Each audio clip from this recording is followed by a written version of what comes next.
Subsidy ख़त्म ना करें बल्कि अपनी मराद ख़त्म करें, अपनी अयाशियाँ ख़त्म करें, अपने टीए ख़त्म करें। आप जो फ्री पेट्रोल इस्तेमाल करते हैं वो ख़त्म करें, आप जो फ्री बिजली गरीब आवाम के टैक्स के पैसों से खर्च करते हैं उसको ख़त्म करें। अगर आप ये सारी चीज़ें नहीं ख़त्म करेंगे तो इंशाल्लाह हम इस पर आवाज़ उठाते रहेंगे और ये आवाज़ इंशाल्लाह एक दिन ट्रेंड बन के उभरेगी और इस आवाम के जो हाथ हैं वो आपके गिरेबानों तक जा पहुँचेंगे। मैं आपको बताऊँ कि जो एक MNA है उसकी जो माहाना तनख्वाह है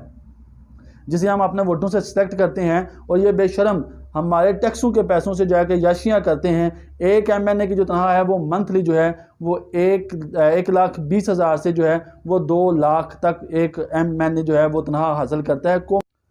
बिस्मिल्लाहिर्रहमानिर्रहीम। करोड़ों दूध मोहम्मद मुस्तफ़ा सल्लल्लाहु अलैहि वसल्लम और उनकी आलपा। नाज़रीन, प्रोग्राम आज की बात के साथ आपका मेज़बान शहजाद राजा आपकी खिदमत में हाज़िर है। जैसे कि आप जानते हैं कि हाल ही में जो है वो पेट्रोल की कीमतें जो हैं वो बढ़ाई गई हैं। सिर्फ पेट्रोल की कीमत ही नहीं बल्कि बिजली की जो कीमतें हैं वो भी बढ़ाई गई हैं और इससे जो इस वक्त मुल्क में एक महंगाई का तूफ़ान है उसको जो है वो समेटना मुश्किल हो गया। अगर मैं ये कहूँ कि इस महंगाई के तूफ़ान में जो एक मतवस्त तबके का फ़रीक है, ये 2 वक्त का चूल्हा चलाना जो है वो इंतहाई मुश्किल ही नहीं बल्कि नामुमकिन हो गया। नाज़रीन, आज हम बात करेंगे एक ऐसे अहम टॉपिक पे कि मैं ये आपसे रिक्वेस्ट करूंगा कि अगर आपको ये हमारा व्लॉग, हमारी ये वीडियो पसंद आए तो इसको एक ज़रूर शेयर कीजिएगा। शेयर सदका जारिया समझ के कीजिएगा। मैं ये चाहता हूँ कि जिस तरह आजकल आप एक ट्रेंड देख रहे हैं कि हर एक की ज़बान पे है लाल है लाल है, अगर हम इस तरह के एक फजूल चीज़ को जो है वो ट्रेंड बना के पूरे पाकिस्तान में हर एक की ज़बान पर ला सकते हैं तो मेरे ख्याल में अब हमें पाकिस्तानी कौम को बीइंग पाकिस्तानी होने के नाते इस चीज़ को भी ट्रेंड पे बनाना होगा, इस चीज़ को भी ट्रेंड पे लाना होगा और हर एक की ज़बान ज़द-ए-आम पे लाना होगा कि जो महंगाई का तूफ़ान इस वक्त मुल्क में बरपा है उसको कंट्रोल करने के लिए हुकूमत पाकिस्तान को, जो हमारे हुक्मरान हैं, उन माशी एमरजेंसी जो है वो नाफिज करना होगी और वो माशी जो एमरजेंसी है उसके लिए सख्त फ़ैसले करना होंगे और सख्त फ़ैसले गरीब आवाम के लिए नहीं कि उनका बर्डन जो है वो गरीब आवाम पे ना डालें बल्कि वो सख्त फ़ैसले अपनी अयाशियाँ ख़त्म करने के लिए करें। और आज का जो हमारा ट्रेंड है, जो हम ट्रेंड चलाने जा रहे हैं, जिसकी हम ये आवाज़ उठा रहे हैं, वो ट्रेंड यही है कि सब्सिडी नहीं बल्कि जो मरात हैं वो ख़त्म करें, गुर्बत ख़त्म करें, अपनी अयाशियाँ ख़त्म करें। और जो मुफ्त पेट्रोल आपको मिल रहा है, मुफ्त टीए मिल रहा है, इस गरीब आवाम के टैक्सों से जो आप अयाशियाँ करते हैं इन अयाशियों को ख़त्म करके गरीब आवाम को, इस मुल्क की आवाम को जो है वो रिलीफ दें। हम आपको बताएं कि एक MNA जो है वो कितनी तनख्वाह लेता है, उसको कौन कौन सी मरात हासिल हैं और इसके बाद अगर उसको मिनिस्ट्री मिल जाती है, उसको कोई मशीर बन जाता है तो फिर उसकी मरात में किन किन चीज़ों का इजाफा हो जाता है। और एक MNA जो है वो कौमी ख़जाने से सालाना और माहाना जो है वो कितने पैसे जो है वो उसकी जेब में जाते हैं या उस MNA की मद में जो है वो खर्च होते हैं। और जितने भी मैं आपको बताऊं कि जितने भी ये पैसे हैं ये गरीब आवाम के टैक्सों से उनको जाते हैं। ये बात एक जहन में याद रख लीजिएगा कि एक आम बंदा जो 1000 रुपये की या 1500 की दिहाड़ी लगाता है, वो कोई भी चीज़ ख़रीदता है तो वो टैक्स पे करता है। आप एक चाय का कप ले लें तो उस पर जो असल कीमत है उसके साथ साथ जो है वो टैक्स भी लिखा होता है और हम टैक्स पे करके हर चीज़ खरीदते हैं। और ये जो बेशरम हुक्मरान जो हमारे इस वक्त हम पे मुसल्लत कर दिए गए हैं, ये सारी अपनी याशियाँ हमारे इस गरीब आवाम के टैक्सों के जो पैसा है उससे करते हैं। तो मैं आज आपको बताऊंगा कि MNA जो है वो कितनी तनख्वाह लेता है। सिर्फ तनख्वाह ही नहीं लेता, वो इससे क्या क्या याशियाँ जो हैं वो भी हासिल करता है। और मैं आपको बताऊं कि MNA का काम क्या है। MNA का काम जो है वो असम्बली में जाके जिन्हें हम मुंतखब करते हैं उसका काम मुल्क के लिए कानून साजी करना है, मुल्क की बेहतरी के लिए, अदारों की बेहतरी के लिए काम करना है। मेरे एक सवाल का जवाब ज़रूर दीजिएगा, आप समझते हैं, अपने ज़मीर की आवाज़ को जगाइएगा कि जो MNA हम मुंतखब करके असम्बली में भेज रहे हैं क्या वो अपने रिज़्क़ को हलाल करके खा रहे हैं, क्या वो अपना हक अदा कर रहे हैं। इन सारे सवालों के जवाब आपको यकीनन जो है वो मेरी तरह नहीं में ही मिलेंगे, बल्कि वो सिर्फ हमारे टैक्सों से, पैसों से जो है वो याशियाँ करते हुए आपको नज़र आएंगे। दिल दुखता है इस टॉपिक पे बात करने को, लेकिन यकीन जाने कि करनी पड़ती है बात। और मेरी आप सबसे भी अपील है कि आप भी अब जो है वो किसी जमात का कारकुन होने के नाते नहीं, बल्कि बीइंग आप पाकिस्तानी होने के नाते अब आपको उठना होगा, हमें बोलना होगा, हमें अपनी आवाज़ उठानी होगी। अब हमें इन हुक्मरानों को उनके गिरेबानों से पकड़ना होगा,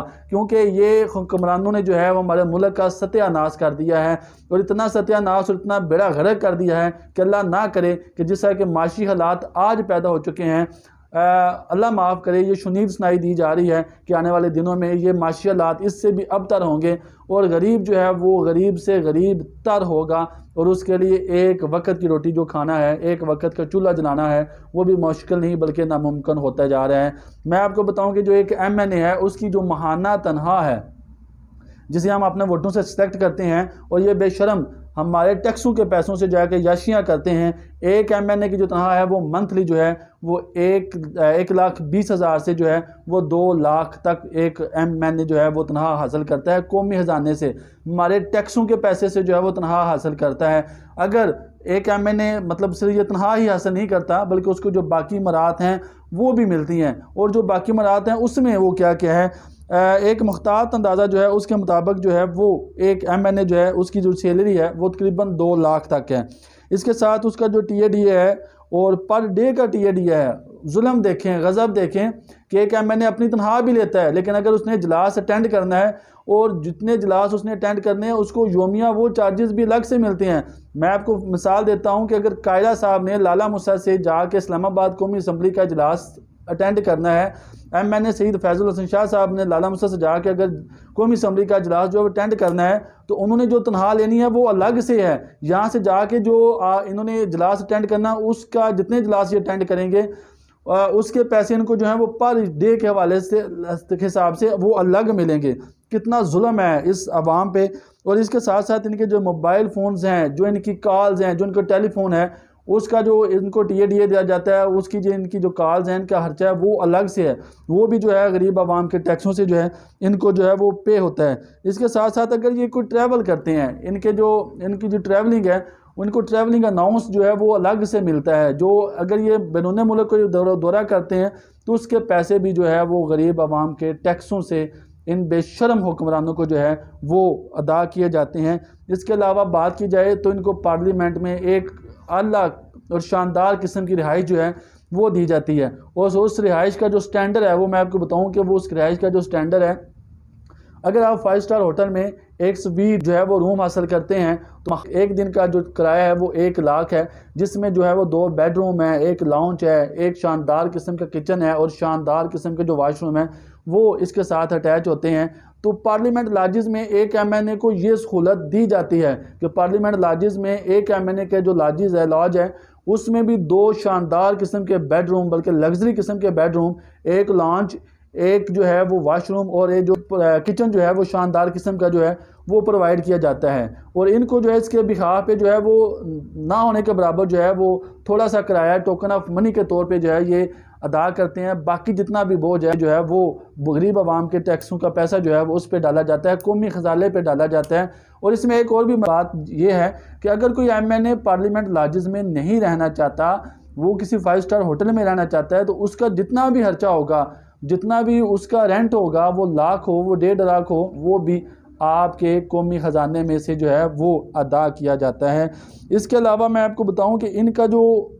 इलाज की बात की जाए, इनको सेहत की जो सहूलत है वो आपके पाकिस्तान में ये किसी भी गवर्नमेंट के बड़े अच्छे से अच्छे हॉस्पिटल में इनका जो इलाज है, एक डिस्प्लिन की गोली से लेके अल्लाह ना करे बड़े से बड़ा जो ऑपरेशन है वहाँ तक इनका जितना भी इलाज है वो फ्री ही नहीं। बल्कि बात यहाँ तक नहीं रुकती, सिर्फ इनका ही नहीं बल्कि इनकी जितनी भी फैमिली है, इनके बीवी बच्चों का जो इलाज है वो भी गरीब आवाम के टैक्स के जो पैसे जमा होते हैं कौमी खजाने में, वहाँ से करवाया जाता है। ये सारी मराहत लेने के बाद मुझे आप सिर्फ एक सवाल का जवाब दे दें, आप बता दें कि ये जो MNAs हैं ये हमें क्या दे रहे हैं, इसके एवज़ हमारे मुल्क का कितना संभाल रहे हैं। इनकी अपनी यशियों पे जो पैसे हैं वो गरीब आवाम के जो टैक्स के पैसे जमा होते हैं उसमें से जो हैं वो अदा किए जाते हैं। इसका अगर जो तखमीना लगाया जाता है तो एक साल जो है वो MNA का सालाना जो सालाना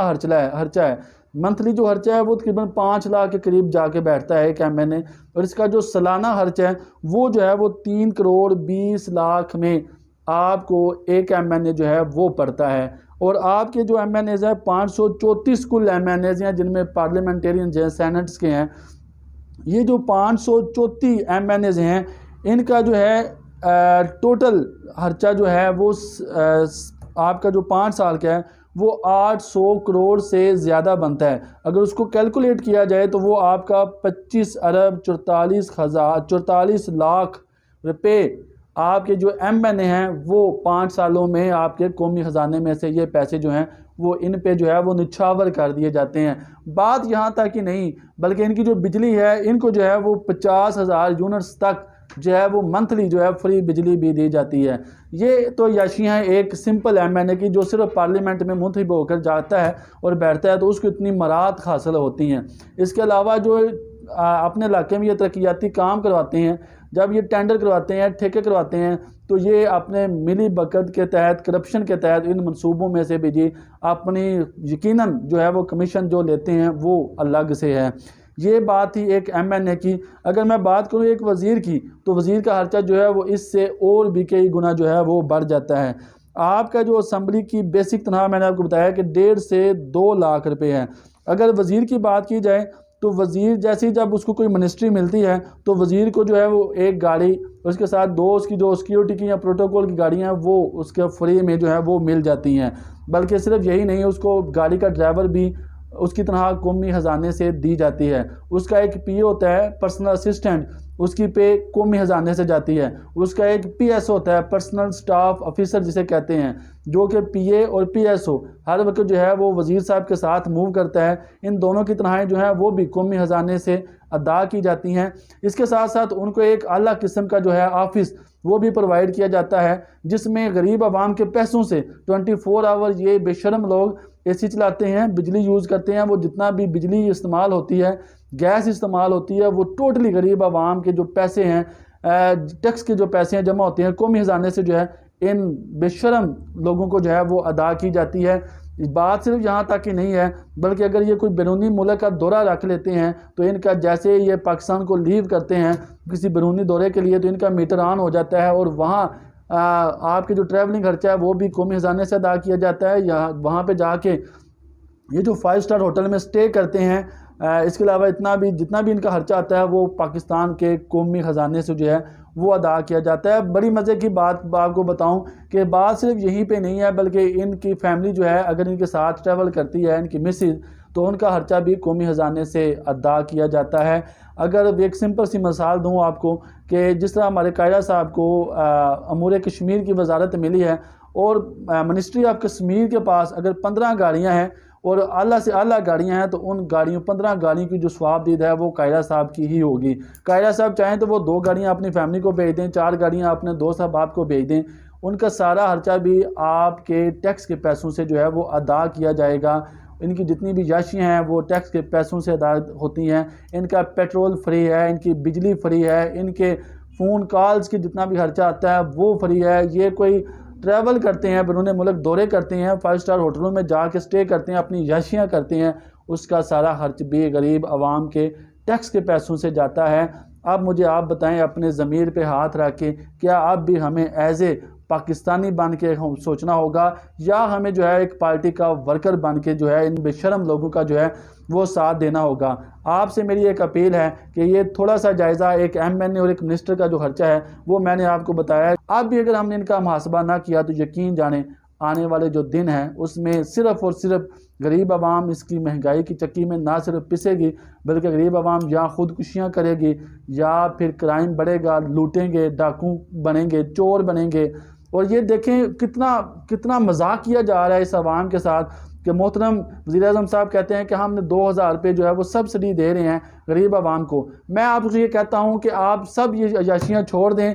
और आप जो तनख्वाह है वो एक मज़दूर के बराबर कर लें। आप 2000 सब्सिडी दे रहे हैं गरीब आवाम को, मैं आपको गारंटी से कहता हूँ ये आवाम आपको आपकी गुर्बत मिटाने के लिए 3000 सब्सिडी आप पर MNA को दे देगी। लेकिन खुदारा इस मुल्क पे रहम करें, हमें भी पाकिस्तानी बन के सोचना होगा। सब्सिडी ख़त्म ना करें बल्कि अपनी मराद ख़त्म करें, अपनी अयाशियाँ ख़त्म करें, अपने TA DA ख़त्म करें, आप जो फ्री पेट्रोल इस्तेमाल करते हैं वो ख़त्म करें, आप जो फ्री बिजली गरीब आवाम के टैक्स के पैसों से खर्च करते हैं उसको ख़त्म करें। अगर आप ये सारी चीज़ें नहीं ख़त्म करेंगे तो इंशाल्लाह हम इस पर आवाज़ उठाते रहेंगे और ये आवाज़ इंशाल्लाह एक दिन ट्रेंड बन के उभरेगी और इस आवाम के जो हाथ हैं वो आपके गिरेबानों तक जा पहुँचेंगे। और इस वीडियो को, इस आवाज़ को एक ट्रेंड बनाइएगा कि अब हमें पाकिस्तानी बन के सोचना है, अब हमें इन बेशरम हुक्मरानों का मुहासबा करना है और इनको अपनी मराद ख़त्म करना पड़ेंगी, अपने टीए ख़त्म करने पड़ेंगे और वो ख़त्म करके ये पैसा जो है